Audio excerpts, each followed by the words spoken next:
సంబంధించిన అంశం ఏంటంటే లోకమెరుగని లోతైన సమస్య. అంటే వాళ్ళకే తెలియదంటే ఒక లోతైన సమస్య కదా అది.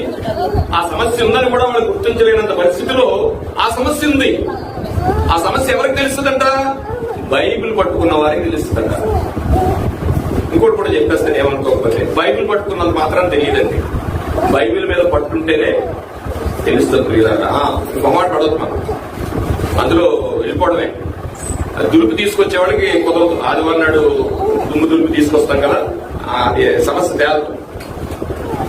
ఏమనుకోవద్దు అంటే అంటే అందుకని బైబిల్ పట్టుకున్న వారికే ఈ సమస్య అర్థంగా, బైబిల్ మీద పట్టుకున్న వాళ్ళకి సమస్య అర్థం అవుతుంది.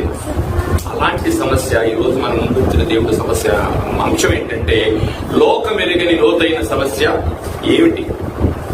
లోకానికి తెలియంది, మేధావులకు తెలియంది.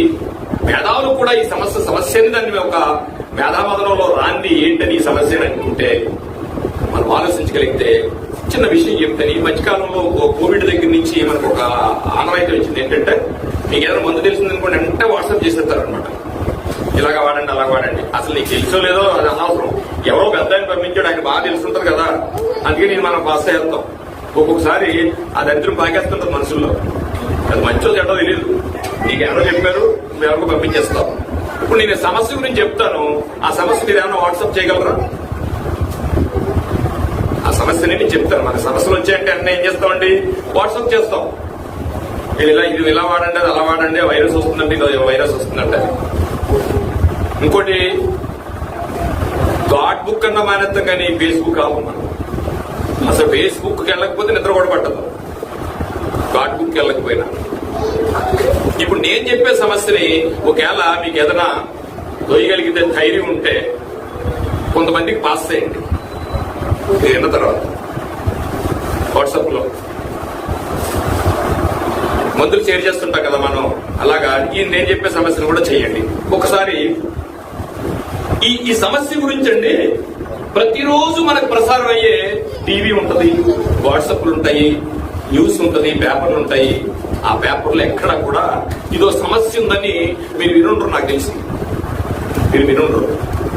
గెస్ చేయండి ఏంటో సమస్య. ఆ సమస్య గురించి ఎవరు చెప్పారు,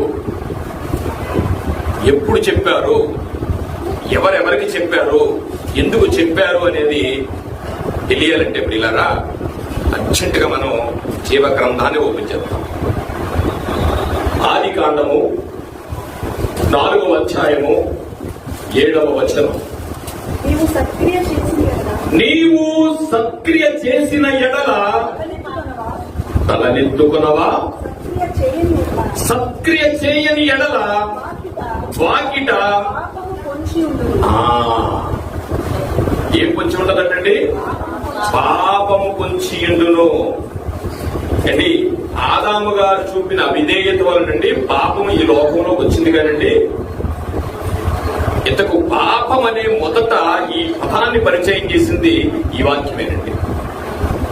బైబిల్లో పాపం అనే పదాన్ని ఆదాము గారి యొక్క అవిధేయత వల్ల పాపంలో పడ్డాడనే పదాలు మనకు కనిపించిన పాపం అనే పదం మొట్టమొదటిసారిగా మనకి ఇక్కడే కనిపిస్తుందండి.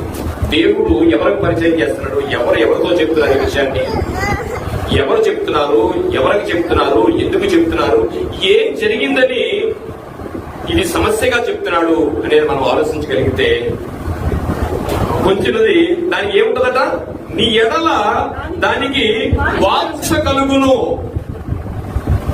మనిషి కదండి, మనిషికి పాపానికి మనిషి మీద వాంఛ కలుగుద్దట.